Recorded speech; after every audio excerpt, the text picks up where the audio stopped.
Hello everyone, Sarah here at Three Little Potters, and I'm here to talk about centering clay on the pottery wheel. When I was first learning, I was told a lot of instructions about centering the clay that I feel like actually hindered the process and made it harder for me than it should have been. So I'm going to go over some basics about how I center my clay on the wheel. You'll see that I skip a lot of steps that other people use, and so we will consider this sort of the faster, easier way to center your clay. So the first thing I don't do is wedge my clay. When you buy a bag of clay from the store, it's usually pretty good. What I will do is I will hold it at waist height, the full bag, and just let it drop to the floor. And I'll spin it, drop it again, spin it, drop it again. So that kind of gets the clay ready to move again. So the wedging process, if you're new to wedging, you can sort of unintentionally make your job of centering even harder. Unless you're very good at wedging, you might be introducing more air bubbles into your clay. You might be causing pockets. You might, it's almost better to, if you're not good at it, to just not. And honestly, I don't, unless you are reclaiming your clay, there's not a lot of reason to start with wedging.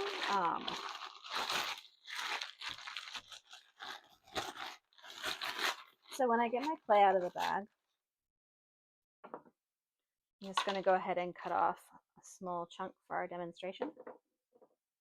So I have this. Now, I could just throw with it in this square shape, but to make it a little easier, smack down the edges that are poking out so that it's easier for me to center. So I just kind of just poke those down a little bit.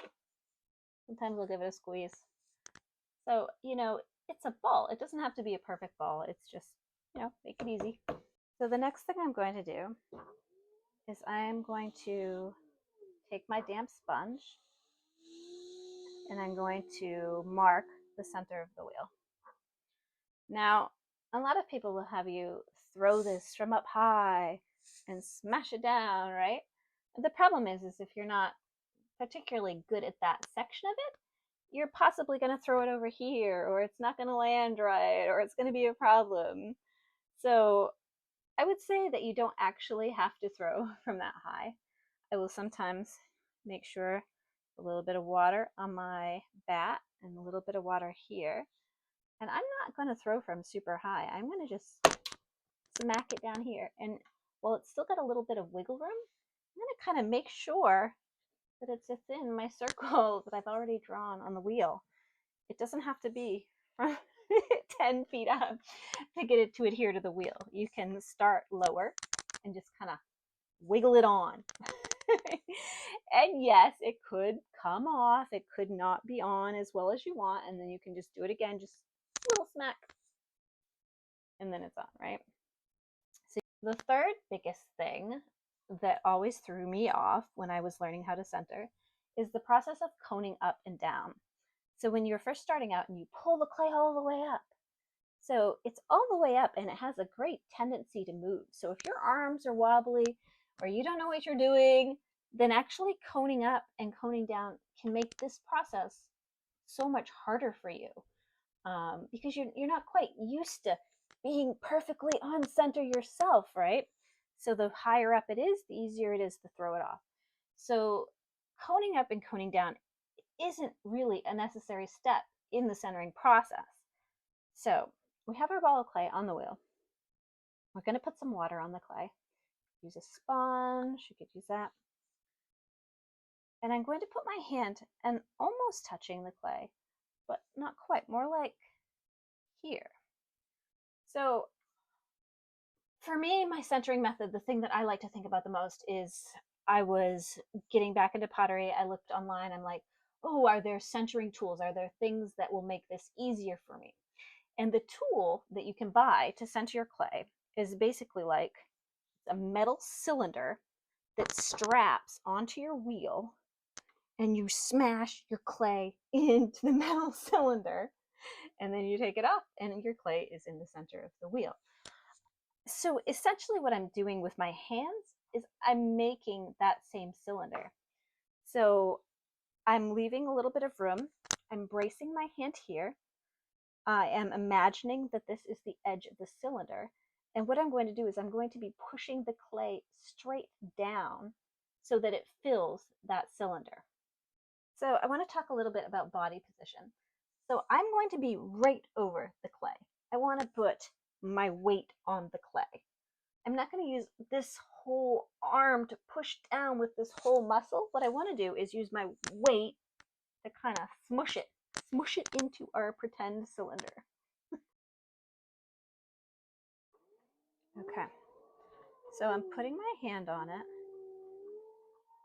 and I'm speeding up, and what I'm going to do is smash it down. So literally it was like 2 seconds and it was centered, right? I'm not doing anything crazy. I'm not pulling up, I'm not pulling down, I'm not doing anything extra. I don't have air bubbles in here. I didn't wedge myself in any air bubbles. I just set my hand here, and I pushed down. Oh, I'm holding this arm very still, and I'm using my weight to push down. If the clay is not moving you around, then it's just centered, just like that. Since I don't want to waste the clay, I'm just going to go ahead and make a quick ball with it.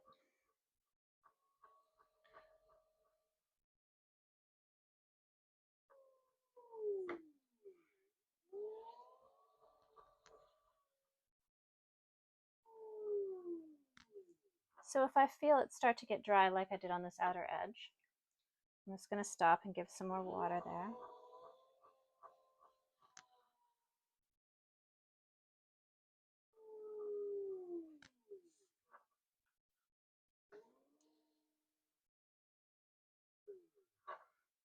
Now, if I was going to trim the bottom of this bowl, I could actually stop here. It's pretty much already done, but I'm not sure if I'm going to trim this one, so I'm going to go ahead and make sure that it's pretty perfect already. I'm going to use this tool to go ahead, get a little bit of that extra clay off the bottom of the wheel.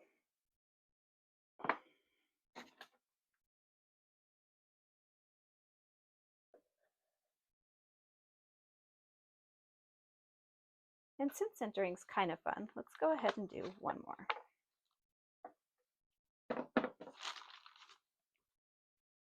So once again, I've sort of just hacked off a chunk off my clay block.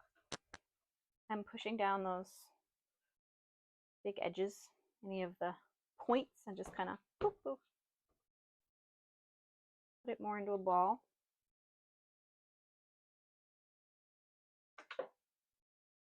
I'm going to go ahead and mark my center. I've got some old clay on this one since I didn't prepare my bat very well, so clean it a little bit extra in the middle there. And give a little, sometimes usually I look for flatter side. Okay, so I'm not super high up. I'm about 2 inches off the wheel. Macking it down. Ooh, sorry, my whole camera's wiggling here. Wiggling it back and forth, make sure it's on there. Okay, let's see. So it's pretty centered already. Again, I'm going to go ahead and wet it. Wet my hand. Holding my hand just a little bit outside of it. I'm going to put this hand over it. Speed up the wheel. And there we have it. I'm going to go, see here, I've got this little edge here that's a little bit out. I'm going to do it one more time to make sure I'm dead center.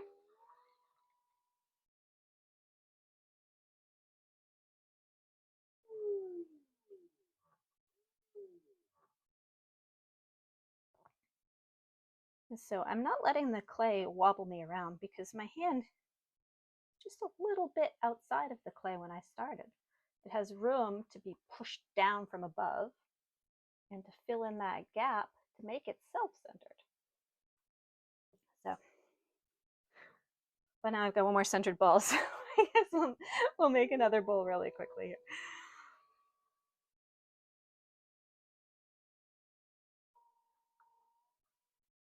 So just as a demonstration, when you're coning up,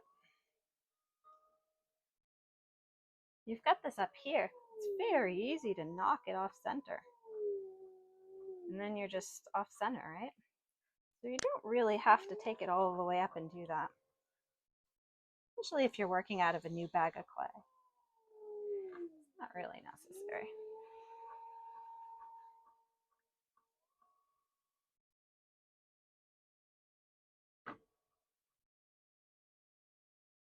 Now you'll notice that I modulate the speed of my wheel when I'm throwing, mostly for when my hands start to get dry. So I'll slow it down and I'll get a little bit more water.